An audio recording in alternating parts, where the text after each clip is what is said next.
ఎన్టీఆర్ జిల్లా చందర్లపాడు మండలం గుడిమెట్లలో వర్షాకాలం వస్తే వజ్రాల వేట జోరందుకుంటుంది. వందల సంఖ్యలో జనం తెలుగు రాష్ట్రాల నుంచే కాదు దూర ప్రాంతాల నుంచి కూడా ఇక్కడికి చేరుకుంటారు. చిన్నపిల్లల నుంచి పెద్దవారి వరకు అందరూ ఈ వేటలో పాల్గొంటారు. స్థానికులు తెల్లవారుజామునే భోజనాలు తీసుకొచ్చి కృష్ణానది ఒడ్డున ఉన్న ఈ కొండల్లో వజ్రాల కోసం వెతుకుతారు. ఇతర జిల్లాల నుంచి వచ్చేవారు వారాలు నెలల తరబడి ఇక్కడే గుడారాలు వేసుకుని ఉంటారు. వర్షం పడినప్పుడు మట్టి కొట్టుకుపోయి రాళ్ల మధ్య దాగిన వజ్రాలు రంగురాళ్లు బయటపడతాయని వీరి నమ్మకం.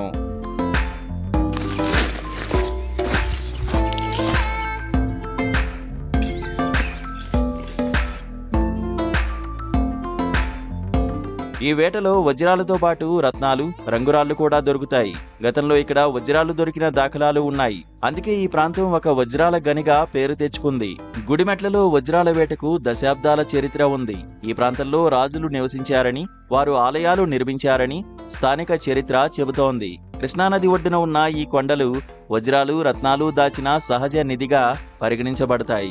గతంలో ఇక్కడ బంగారపు లక్ష్మీదేవి అమ్మవారి విగ్రహం దొరికిన సంఘటన కూడా ఈ ప్రాంతాన్ని ప్రత్యేకం చేసింది. వజ్రాలు రంగురాళ్లు దొరికిన వెంటనే వ్యాపారస్తులు గుడిమెట్లకు చేరుకుని వాటి విలువను నిర్ణయిస్తారు. పూర్వం నుంచి వస్తూనే ఉంటారు. ఇది ఇక్కడ వజ్రాలు పుట్టుకుంటారు. రోజుకి వస్తూనే ఉంటారు. ఎవరికొకరికి దొరుకుతూనే ఉంటాయి. ప్రతిరోజు ఎవరికొకరికి దొరుకుతూనే ఉంటాయి. కంపల్సరీ దొరుకుతాయండి. కంపల్సరీ దొరుకుతాయండి. నా ముందు పూర్వం ఒక ఇద్దరికి దొరికినాయి. కాకపోతే మొన్న కొంతమందికి దొరికినాయి. ఏది 2 years 3 years మాకు తెలిసిన వాళ్ళకి. ఏదో ఇవాళ పూర్వం వచ్చాం, మళ్ళీ ఇవాళ ఏదో సరదాగా వచ్చాం.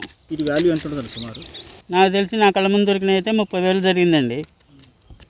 మొన్న ఈ మధ్య దొరికినాయి అయితే 5 lakhs 7 lakhs అన్నారండి. అసలు ఎందుకు దీని ప్రత్యేకత ఏంటండి? అసలు ప్రత్యేకత అంటే ఇదంతా చుట్టూ రాజులు పరిపాలించింది కదండి. ఇదంతా ఇక్కడ ఏదో వజ్రాలు దొరుకుతాయని ఒక నమ్మకం.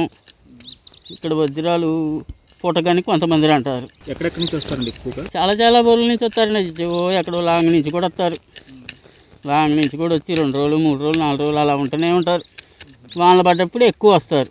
కొన్ని వజ్రాలు అధిక విలువైనవి కాగా మరికొన్ని సాధారణ రంగురాళ్లుగా ఉంటాయి. ఈ వేటలో ఒక్కోసారి లక్షల విలువైన వజ్రం దొరికితే వేటగాళ్ల జీవితాలు మారిపోతాయి. గుడిమెట్లలోని వజ్రాల గుట్ట వర్షాకాలంలో ఒక పండుగ వాతావరణాన్ని తెస్తుంది. వందలాది మంది వజ్రాల కోసం రోజుల తరబడి వెతుకుతూ ఆశతో కృష్ణానది ఒడ్డున కొండలను తవ్వుతారు.